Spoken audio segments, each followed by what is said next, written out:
आएलै कार्तिक मास हो भैया सामा लेल पड़बेस। आएलै कार्तिक मास हौ बड़का भैया सामा लेल अवतार। कानी कानी बहिनों से बड़की बहिनों चिट्ठिया लेली हे लिखाई। कानी कानी बहिनों से बड़की बहिनों चिट्ठिया लेली हे लिखाए। इहो चिट्ठिया दी हैं रे हजमा बड़का भैया के हाथ। इहो चिट्ठिया दी हैं रे हजमा छोटका भैया के हाथ। चिट्ठिया पढ़ते हैं बड़का भैया घोड़ा पीठी भेला सवार।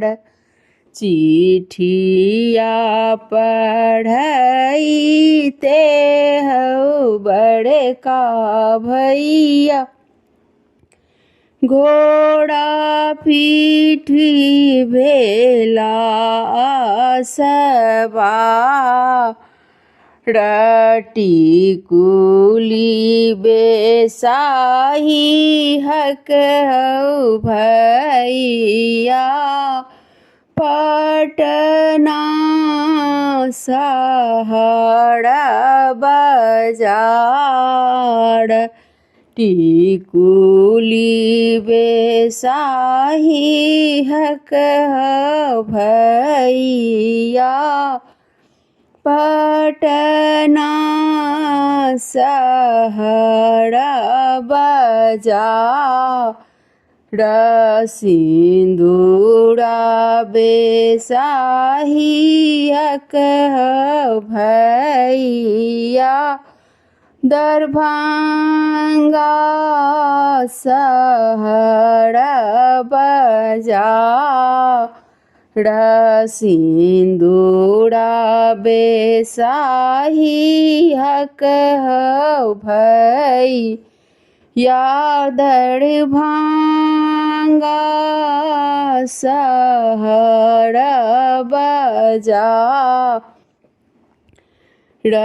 टिकुली झलकी गेल हो छोटका भैया बड़की बहिनों के कपार। टिकुली झलकी गेल हो बड़का भैया छोटकी बहिनों के कपार। सिंदूरा झलकी गेल हो भैया भौजो के कपार। सिंदूरा झलकी गेल हो भैया भौजी के कपार। कार्तिक मास भई या सामा लेल अवतार। धन्यवाद। यदि नीक लागत हमर चैनल के सब्सक्राइब और लाइक जरूर कऽ देबै।